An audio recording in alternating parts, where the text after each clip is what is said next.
Alexander Fleming, 1849-1945. Le médecin britannique laisse à l'humanité sa formidable découverte de la pénicilline, qui a sauvé jusqu'à ce jour des dizaines de millions d'êtres humains. Cette découverte est le résultat du caractère brouillon et peu soigneux de Fleming. En effet, un soir de 1928, en revenant dans son laboratoire après 15 jours de congé, il constate qu'une moisissure avait contaminé une boîte de culture oubliée sale dans un évier. Or, cette moisissure avait aussi détruit les bactéries qui s'y trouvaient.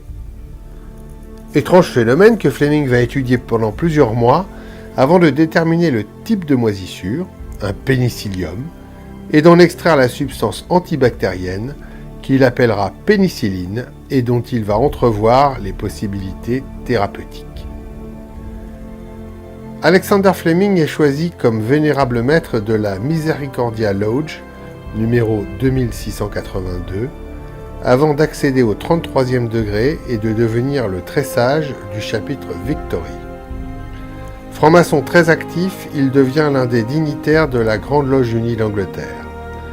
Élu premier diacre de l'obédience en 1942, Fleming s'implique dans l'action profane des loges, notamment sur le plan politique. Selon lui, la maçonnerie devait servir de balancier par rapport aux États.